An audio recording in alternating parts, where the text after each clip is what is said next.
Hello and welcome. We're here today to chat about a relatively new sickle drug called Voxelotor.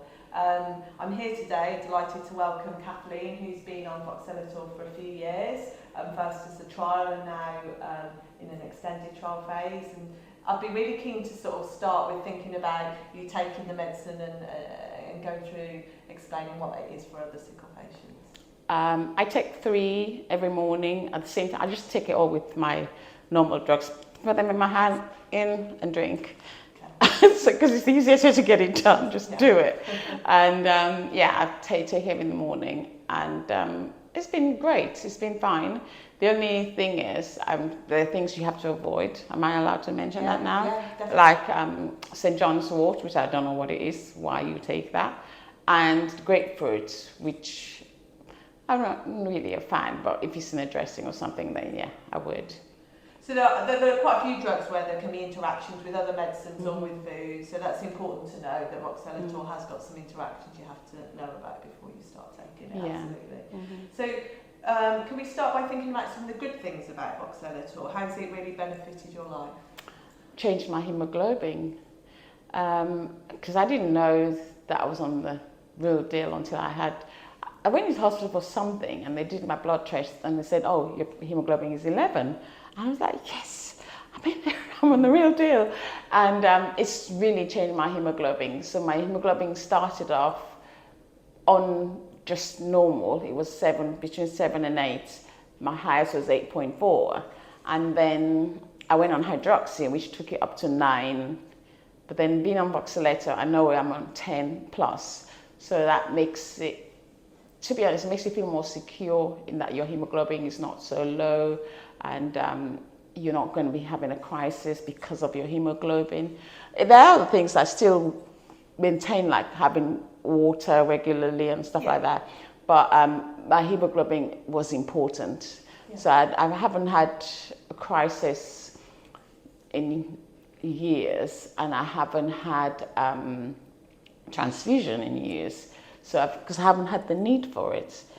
And it makes a difference, because when you think about your long-term plans, like your insurance and stuff like that, it has an impact, because travel insurance, the questions they ask is, when was your last transfusion? When was your last hospitalization? And all these things helps take the price up. So to say, oh, I haven't had a transfusion in, I don't know how long, probably 5 years or so, it makes a difference, or I haven't been hospitalized in 3 years. It makes a difference on the price of your insurance. So yeah, it's been very good. It's had a positive effect on me and my family, because I had a young family.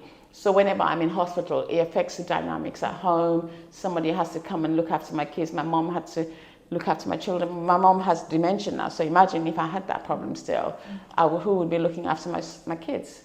So it makes a difference it's changed the quality of my life, and it's just, I'm generally happier and a place where I'm just enjoying my life, So it's an anti-sickling drug, so it stops the hemoglobin and the red cells from breaking down, so that's why your hemoglobin's gone up. And yours has actually gone up higher than average, but that's great.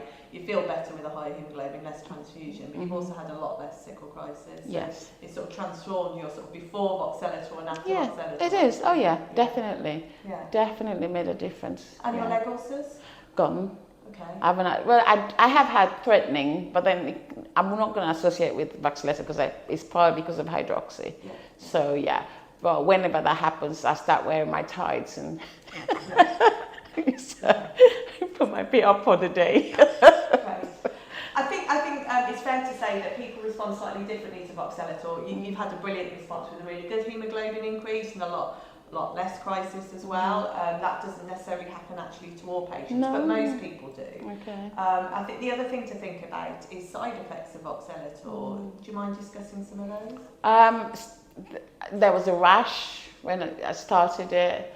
I think my brother was just getting used to it. And then there was the diarrhea, which I thought, I don't know if I want to be on something where usually. But that sort of is sort of settled. So I'm not sure if they changed or tweaked the dosage. I don't know what they did, but the diarrhea is sort of, it's not an issue now. Those were my main issues. Yeah, so Yeah. I think diarrhea is the side effect that most patients have actually reported to us, and that can be varying from mild and then goes away like yours did. Some people it's a bit stronger, so they take Imodium or a daily medication to help control that, because the benefits of Vox for them have been really good as well. So it is something to be aware of. Like most medicines, it does have benefits but also side effects, and I think it is something to bear in mind. Okay. Is there anything else you wanted to think about Voxelotor and letting other sickle patients know about it? Well, I highly recommend it because it's made a change in my life, and when you think about the risk and what you have to go through, it eliminates a lot of issues, you know, so you're healthier. I don't know, I would highly recommend it.